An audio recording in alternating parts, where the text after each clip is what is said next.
Imagine this.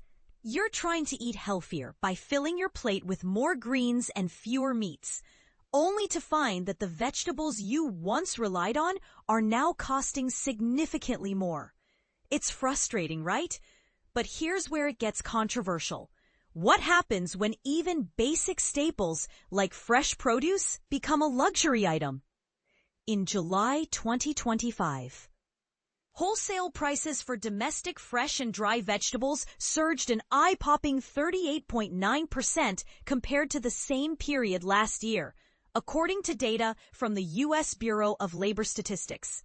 To put that into perspective, this marks the largest one-month price jump during a summer month in nearly a century, as highlighted by NBC senior business correspondent Christine Romans during a live segment on Today on August 15th. Now, let's break down what this means.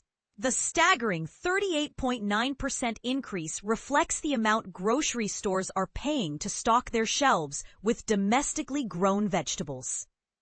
Naturally, this raises a pressing question. Will these higher costs trickle down to shoppers, or will retailers absorb the financial blow themselves?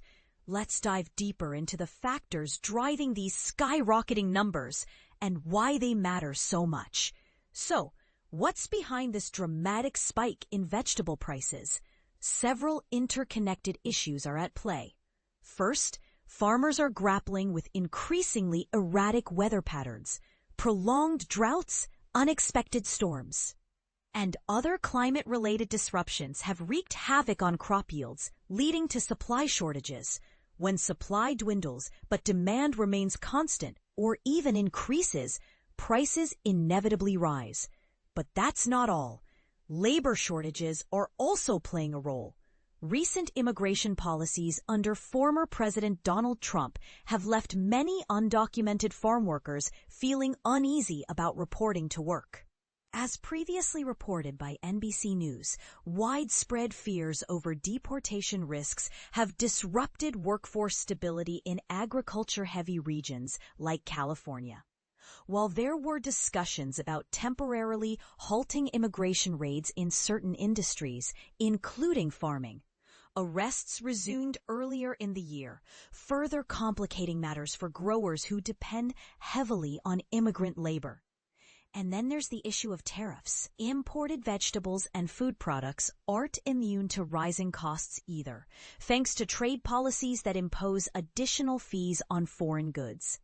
These tariffs often force domestic producers to raise their own prices just to stay competitive, creating a ripple effect throughout the entire food supply chain. The million-dollar question remains, is this surge in vegetable prices a temporary blip or part of a larger ongoing trend? According to Romans, determining whether this is a short-term anomaly requires monitoring the situation over several months. I like to watch a few months of these kinds of numbers to kind of see what direction things are going in, she explained. However, she emphasized that this spike has captured significant attention because unlike abstract inflation metrics, people feel the impact of rising food costs directly. After all, you can't easily substitute vegetables. They're essential components of a balanced diet. This brings us to another critical point. How will consumers fare in the face of these escalating costs? Grocery chains typically operate on razor-thin profit margins, meaning they may have little choice but to pass at least some of the added expense onto shoppers. Although many retailers have pledged to absorb price hikes as much as possible, history shows us that businesses eventually need to share the burden with customers. Take beef prices, for example. In July, ground beef reached a record high of $6.12 per pound, a nearly 12% increase from the previous year. Similarly, the average cost of uncooked beef steaks climbed to $11.49 per pound, reflecting an 8% annual rise.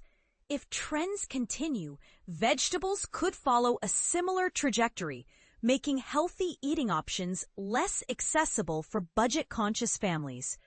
Ultimately, this situation serves as a stark reminder that the cost of living remains a top concern for households across the country. Rising food prices highlight the broader economic pressures affecting everyday expenses. And while absorbing these increases might seem manageable for some, others will undoubtedly struggle to adapt. What do you think? Are rising vegetable prices justified given the challenges facing farmers and suppliers? Or does this signal a need for systemic changes in how we approach food production and pricing? Share your thoughts in the comments below. We'd love to hear from you.